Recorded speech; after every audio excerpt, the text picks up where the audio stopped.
इसके पहले हम लोग चैप्टर पढ़े थे न्यूटन्स लॉ ऑफ मोशन।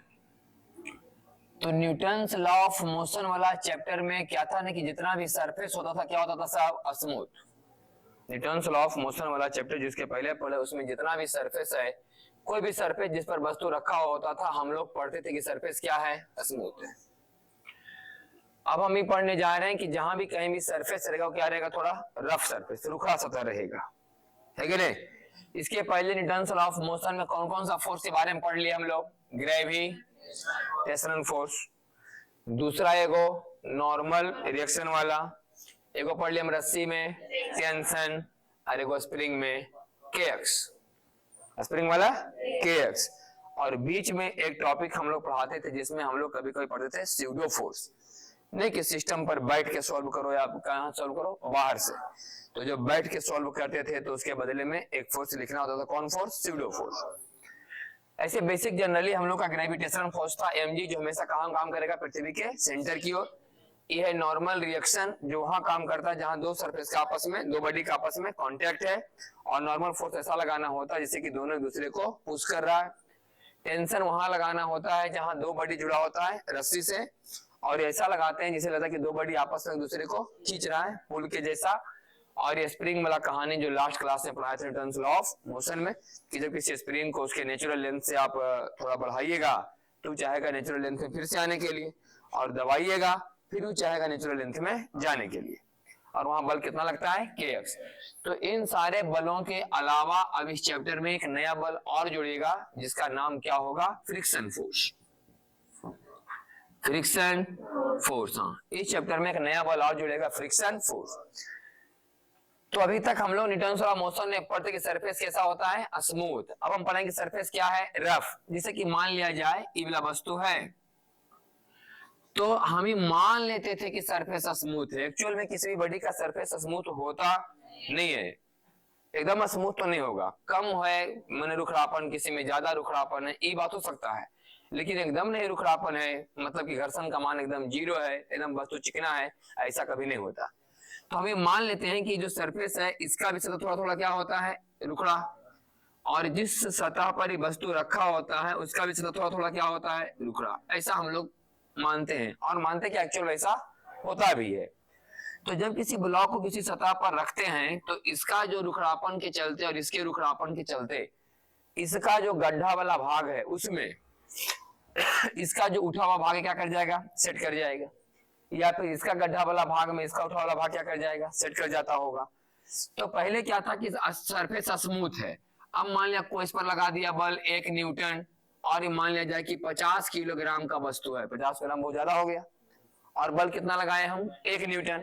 तो भी हम समझते थे कि इस वस्तु के पास एक्सीलरेशन होगा 1/50, एक्सीलरेशन बराबर फोर्स बटे मास, एक्सीलरेशन बराबर फोर्स बटे मास, कि 1 न्यूटन बल लगाएं और 50 ग्राम का बॉडी है तो 1/50, इतना तुरंत इसके पास आ जाएगा, इतना मीटर पर सेकेंड स्क्वायर, कितना बल लगा दो।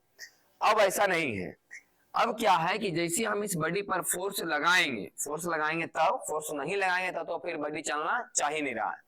अगर हम फोर्स यहाँ पर अगर हम लगा दिए, मान लिया कोई फोर्स लगाएं, तो अब कोई जरूरी नहीं है कि 1 न्यूटन बल लगाएंगे तो वस्तु क्या हो जाएगा, चल ही जाएगा। अभी डिपेंड करेगा कि ये जो मतलब कि नीचे जो सरफेस रफ है मैंने रुखड़ापन है ये कैसा है। अगर ज्यादा रुखड़ा रहेगा तो अच्छा खासा फोर्स लगाएंगे तब बॉडी चलना शुरू करेगा, अगर कम रुखड़ापन है तो कि कम ही फोर्स में बॉडी चलना शुरू कर दे। जब एकदम भी रुखड़ापन नहीं होता था तो कितना फोर्स लगाओ चल जाएगा, 1 न्यूटन क्या, 1 की जगह हम लिखते हैं 0.1 न्यूटन, तो भी हम समझ लें कि वस्तु चलेगा, और उसका एक्सेलरेशन कितना होगा, 0.1/50, सही कि नहीं। तो ये स्मूथ सरफेस में कहानी होता है कितना फोर्स लगा दो बॉडी को चलना ही है, भले ज्यादा फोर्स लगाएंगे तो ज्यादा एक्सेलरेशन मिलेगा, कम फोर्स लगाएंगे तो कम एक्सेलरेशन मिलेगा। लेकिन है कि अब रुखड़ापन आ गया है, तो रुखड़ापन आने से कुछ ना कुछ यहाँ पर क्या होता है, अपोज करता है, ये जो एक दूसरे में सेट कर जाता है, जो सेट कर जाता है इसको हम लोग बोलते हैं इंटरलॉकिंग। क्या बोलते हैं इसको, इंटरलॉकिंग बोलते हैं। ये जो इस बॉडी का सरफेस रफ है, इसका भी सरफेस रफ है, तो आपस में क्या कर जाता है, सेट कर जाता है, इसका उठा हुआ भाग इसका दसा हुआ वाला में, इसका उठा हुआ भाग इसका दसा हुआ वाला में सेट कर जाता है, और जब हम चलाना चाहते हैं तो ये रुकावट पैदा करना शुरू कर देता है। तो ये जो सिस्टम यहाँ पर एक दूसरे में सेट करके उसे क्या बोलते हैं हम लोग, इंटरलॉकिंग बोलते हैं। और इंटरलॉकिंग क्यों होता है? इंटरलॉकिंग होता है due to irregular surfaces, irregular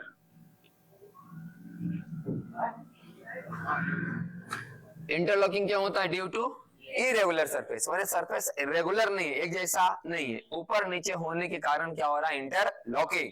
और यही इंटरलॉकिंग किसका कारण है? फ्रिक्शन का। अगर मान लिया जाए हम पूछें कि cause of friction force, cause of घर्षण बल का कारण क्या है, तो घर्षण बल का कारण क्या है? इंटरलॉकिंग। फ्रिक्शन होने का कारण क्या है? इंटरलॉकिंग। इंटरलॉकिंग क्या होता है?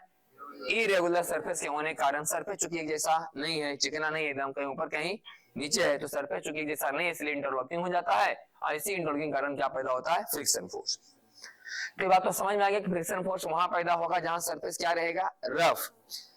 लेकिन ये बात भी नहीं है कि मान लिया कि सरफेस मान लिया जाए कि रफ है, रुखड़ा सतह है, इस पर कोई वस्तु रख दें, ये भी मान लिया सतह रुखड़ा है, रखा हुआ है, तो रखा हुआ है वस्तु मान लिया सतह पर, और रुखड़ा है, ये भी रुखड़ा, ये भी, इसका मतलब ये नहीं कि यहाँ पर फ्रिक्शन काम कर रहा होगा।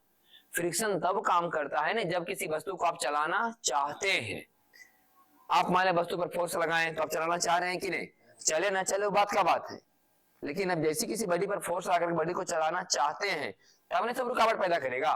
अभी बात पक्का है कि इसका उठा हुआ भाग में इसका धसा हुआ, इसका धसा हुआ में इसका उठा हुआ भाग सेट कर गया होगा, लेकिन कोई किसी को रुकावट पैदा नहीं कर रहा है। जब चलने का प्रयास करेगा तब ना एक दूसरे पर टकराएगा, तो रुकावट पैदा होगा। इसलिए फ्रिक्शन फोर्स तब काम करता है जब कोई वस्तु चलना चाहता है या तो फिर चल रहा होता है। अब ऐसे को रुखड़ा सतह पर को वस्तु रख दिए हैं और हम बोलेंगे कि नीचे में फ्रिक्शन फोर्स काम कर रहा है, तो बोलना गलत है। यहाँ को फ्रिक्शन फोर्स काम नहीं कर रहा है। इसे हम लिखा है फ्रिक्शन फोर्स की परिभाषा में कि whenever there is relative motion या tendency of relative motion between contact surfaces of two body, कि जब कभी दो वस्तुओं के संपर्क सतहों के बीच सापेक्षिक गति होती है या सापेक्षिक गति की कोशिश होती है। दो वस्तु आपस में संपर्क में, इसके बीच में मोशन हो रहा है या तो मोशन होने का प्रयास किया जा रहा है, कोशिश किया जा रहा है। जैसे कि मान लिया हम इस बॉडी पर बल लगाएं, अब बॉडी नहीं चला तो कोशिश से कहा जाएगा। अब मान लिया हम बल लगाएं, बॉडी क्या हो गया? चल गया। तो चल गया तो ठीक है भाई, चलिए गया, लेकिन नहीं चला तो क्या बोलेंगे कि कोशिश हो रहा है। अब हम बले नहीं लगाएंगे आगे तो कोशिश होगा। इसका मतलब लिखा हो कि जब कभी दो वस्तुओं के संपर्क सतहों के बीच सापेक्षिक गति होती है या सापेक्षिक गति की कोशिश होती है तो उनके सतहों के बीच एक विरोधी बल कार्य करता है। जैसे हम लोग इसके गति को करने का कोशिश कर रहे हैं या तो गति करवा रहे हैं, तो ऑटोमेटिक इसके सतहों के बीच में एक विरोधी बल काम करेगा जो हमारा विरोध करेगा। हम जो चाहेंगे उसका वो उल्टा चाहेगा। हम चाह रहे हैं कि बॉडी को बल लगा करके इस पर क्या किया जाए? चलाया जाए। तो मान लिया चला नहीं, चलने का क्या कर रहे हैं? कोशिश। मान लिया हम इस बॉडी को खींच रहे हैं उधर की तरफ, नहीं चल रहा है, लेकिन हम कोशिश तो कर रहे हैं चलाने का। अब क्यों नहीं चल रहा है? वही हम जो कोशिश जैसे किए वैसे दोनों सतहों के बीच में एक फोर्स काम करना शुरू कर दिया। कौन फोर्स? Friction force. वही लिखा हुआ कि तो उनके सतहों के बीच एक विरोधी बल कार्य करता है जो सापेक्षिक गति का या सापेक्षिक गति की कोशिश का विरोध करता है। या तो आप गति करवा रहे हैं तभी वो विरोध कर रहा है, या गति करने का कोशिश भी कर रहे हैं तभी वो विरोध कर रहा है। बस एक ही टाइम में विरोध नहीं करेगा जब आप गति कराने का प्रयास नहीं करवा रहे, बल ही नहीं लगाइए तो घर्षण काम नहीं करेगा। लेकिन आप मान ले जाए कि आप यहाँ पर बल नहीं लगा रहे हैं तो इसमें कोई रुकावट पैदा बीच में नहीं हो रहा। हम कह सकते हैं कि दोनों सतह के बीच में कोई फ्रिक्शन फोर्स काम नहीं कर रहा है। फ्रिक्शन फोर्स को हम लोग दिखाते हैं छोटा एफ से। ऐसे जनरली हम जो फोर्स किसी वस्तु पर लगाते हैं बाहर से उसे क्या दिखाते हैं? बड़ा एफ से। तो ये तो हो गया भाई, जब हम फोर्स नहीं लगाएंगे तो फ्रिक्शन का मान कितना होगा? 0। अच्छा, दूसरा मान लिया जाए बॉडी है, इस पर आप फोर्स लगा रहे हैं, लेकिन फोर्स लगाने से वस्तु क्या है? रेस्ट में। आप फोर्स लगा रहे हैं, वस्तु क्या है? रेस्ट में, लेकिन हम कोशिश तो कर रहे हैं ना, हम कोशिश तो कर रहे हैं वस्तु को लेके जाने का, लेकिन जा। इसका मतलब यही हुआ। अब हम इसको अगर अलग अलग दिखाएं कि ग्राउंड यह है, आई वस्तु पर रखल है, तो यही वाला जो ग्राउंड है, जो जमीन है ना, इसके सतह को पीछे की तरफ रोकता होगा। यही फ्रिक्शन फोर्स है, यही नहीं बढ़ने दे रहा है इस बॉडी को, सही कि नहीं? तो ये जो ग्राउंड है इस बॉडी पर कहां फोर्स लगा रहा है? पीछे। ये फ्रिक्शन फोर्स है जो हम चलाना है, रुका हुआ ही, लेकिन यहाँ फ्रिक्शन फोर्स काम कर रहा है इसलिए रुका हुआ है। और जब ग्राउंड इस पर लगा रहा होगा फ्रिक्शन पीछे, तो ये लगा रहा होगा ग्राउंड पर आगे। ये तो हो गया समझो न्यूटन का तीसरा नियम कि एक्शन के बराबर क्या होता है? रिएक्शन होता है। है कि नहीं? हर रिएक्शन के बराबर क्या होता है? रिएक्शन। जमीन लगा रहा है इस वस्तु के निचला सतह पर बल इस तरफ, तो जमीन लगाए ई, वस्तु का सतह लगाएगा जमीन पर आगे की तरफ। हम लोग पढ़ते हैं Newton third law of motion में कि एक्शन और रिएक्शन दोनों का मैग्नीट्यूड क्या होता है? सेम। अगर ये एफ है तो ये भी क्या होगा? एफ। दोनों का डायरेक्शन क्या होता है? अपोजिट। एक का डायरेक्शन इधर तो एक का डायरेक्शन उधर होगा। पास में है कि नहीं? और एक तीसरा बात कि दोनों अलग अलग वस्तु पर लगते हैं, एक लग रहा है इस बॉडी पर, एक लग रहा है ग्राउंड पर। दोनों अलग अलग लग रहा है कि नहीं? दोनों फोर्स का जो मान है अलग अलग चीज पर लग रहा है, दोनों का डायरेक्शन भी क्या है? अलग अलग है।